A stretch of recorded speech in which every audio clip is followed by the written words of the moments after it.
The way that classical musicians feel rhythm can be very different from the way that rhythm is felt by musicians who play jazz, rock, or pop music, or really any music from the past 100 years that has its origins in West African rhythms. Professional classical musicians are known for their tone color and their control and their dynamic range, but very often rhythmic facilities in classical musicians can be left a little bit wanting. For example, check out this actual instructional video from this double bass professor who teaches at the University of Washington, who talks about the importance of being able to accurately perform quarter note triplets, and then he doesn't quite accurately perform them. There are a lot of places here where you have to play 3 against 2. So you have to do this da da da da da da dum. Okay, so what's going on here? This guy's been teaching at the University of Washington for 24 years and can't perform this very simple rhythm. What gives? 3 years ago, I walked into a rehearsal studio to rehearse music for the master's recital of Wim Layson, a Belgian composer and pianist. Wim got together an ensemble of a classical string quartet and a jazz rhythm section, and so we sat down to sight read a piece of music in 9/8. The basic pulse of this piece of music was 2 + 2 + 2 + 2 + 1. So it was sort of like 4/4, but with an added 8th note. So we sight read through the music pretty decently, but we in the rhythm section train wrecked when we got to a measure that was accidentally notated like this. In this particular measure, it looks like the unit pulse is actually a group of 3/8 notes, or a dotted quarter note, instead of the unit pulse that we were supposed to be feeling, which was a quarter note. This is why when you're writing music in odd time signatures, it's extremely important to get the beaming of the 8th notes right, because it shows the unit pulse of what you're supposed to be feeling. Now, we in the rhythm section train wrecked when we first came across this, but the classical string musicians kind of just sight read through it with no problem whatsoever. So my initial reaction to this, like most people's reactions are when they're confronted with the virtuosity of a well-trained classical musician, is that these musicians were simply superhumanly good sight readers of a caliber of musicianship far, far higher than mine as a lowly jazz musician. This artifice was shattered quite spectacularly a couple months later when we actually went to record the music as part of our album Inside Outside. We used the same classical string quartet, and they performed most of the album quite brilliantly, but they had a lot of problem with this particular rhythm. This 16th note syncopation they could never really quite play cleanly, and so we actually had to fix it in post-production. This confused me, because I saw these same classical musicians perform these very technical feats of musicianship, and yet this simple rhythm that I and the rest of the rhythm section had no problem with, they could not really play very cleanly.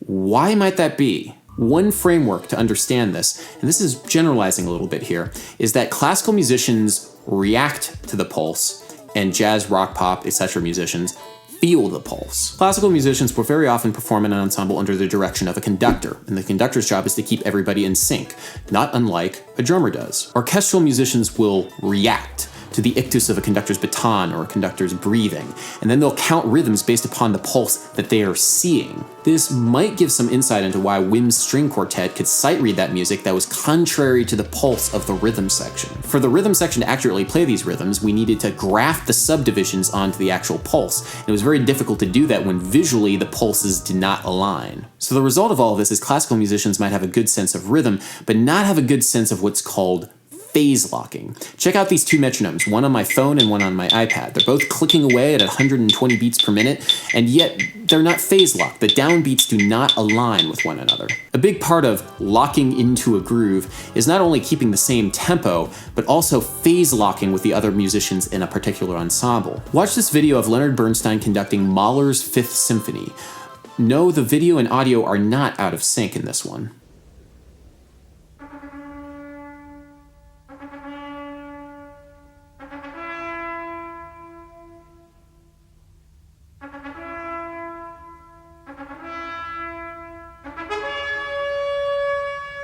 This is an extreme example of where the orchestra and the conductor are not phase locked, but it is a common sort of occurrence in classical ensembles where not everybody is playing perfectly in sync. This actually is not a huge pressing problem for orchestral music, and the reason for this is that the initial attack transients of strings and woodwinds generally are fairly soft. If the initial attacks of each one of the notes are not 100% phase locked, it actually doesn't sound particularly bad. This is very much not the case for any style of music that relies upon drums. The initial attack transient of a drum is very sharp and very short, so if any other instruments or any other drums are out of phase with that initial attack transient of the drums, it sounds kind of bad. It's a rhythmic dissonance known as a flam, and it can be particularly vexing. This rhythmic dissonance is what makes things sound not locked in, or not grooving, or not together. And it's not as huge a deal with orchestral music because of the softer initial initial attack transients. Check out these two examples. They both use the exact same MIDI data, which is not 100% phase locked.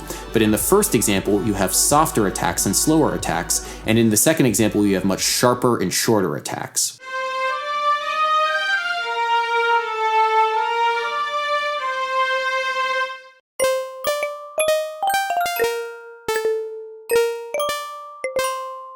So classical musicians might not apply the same rigor to the study of phase locking as other musicians do, but that doesn't mean that they have poor rhythm, it just means that rhythm is sort of applied in a slightly different way. In string quartet music, for example, the rhythm sort of ebbs and flows, and it's a lot more fluid and goes with the melodic line. Let's check out Maurice Ravel's first string quartet, he actually only wrote one string quartet, in F major.